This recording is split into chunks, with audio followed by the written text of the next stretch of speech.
क्या इंडिया के अंदर भी इंस्टाग्राम और फेसबुक के ऊपर रेस्ट्रिक्शंस लग जाएंगे टीनेजर्स के इस्तेमाल के लिए या बच्चों के इस्तेमाल के लिए? तो फिलहाल ऐसा नहीं होने जा रहा है, कई लोगों की क्वेरी थी, लेकिन हाँ यूएस के अंदर ये जरूर होने जा रहा है।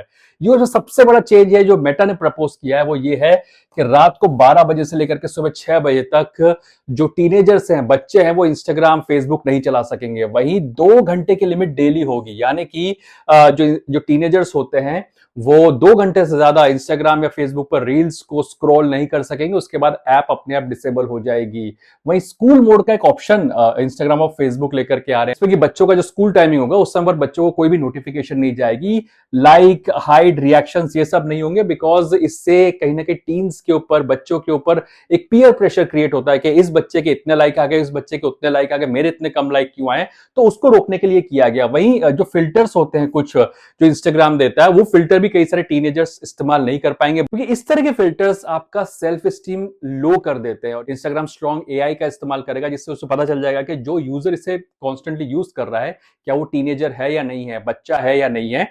तो वो स्ट्रॉन्ग वेरिफिकेशन को यूज किया जाएगा और साथ ही पेरेंटल कंट्रोल बहुत स्ट्रॉन्ग दिए जाएंगे। ऐसा किया इसलिए जा रहा है बिकॉज यूएस के अंदर जो सारे स्टेट्स थे उनकी शिकायत थी मेटा को लेकर के कि ये बच्चों की प्राइवेसी का ध्यान नहीं रख रहे हैं। बच्चों का जो डेटा है, 13 साल से भी जो कम के बच्चे हैं उनका जो डेटा है वो कहीं ना कहीं कॉम्प्रोमाइज हुआ है, वो मेटा कलेक्ट कर रहा है बिना उनकी परमिशन के। मेटा को एक तरह से कैलिफोर्निया की जो कोर्ट थी उसके ट्रायल से गुजरना था और उसको कहीं ना कहीं बाहरी सेटलमेंट किया है और 18 बिलियन डॉलर के अंदर सेटलमेंट हुआ है, जो कि 10 साल के अंदर अंदर मेटा को पे आउट करना होगा। यानी कि लगभग लगभग मान के चलिए 1.7 लाख करोड़ रुपीस ये अगले 10 साल के अंदर मेटा को पे आउट करने पड़ेंगे यूएस गवर्नमेंट को। और इसी वजह से यूएस के लिए या यूएस यूजर्स के लिए मेटा ने इस प्रपोजल को दिया है कि हम बच्चों के लिए क्या स्टेप्स उठा सकते हैं कि उनके लिए कंड्यूसिव एनवायरनमेंट बनाया जा सके। अब क्या ये इंडिया या दूसरी कंट्री में लागू होगा? तो बिल्कुल आगे आने वाले समय में लागू होगा, बिकॉज चाइल्ड सेफ्टी को लेकर के बहुत सारी कंट्रीज में कई सारे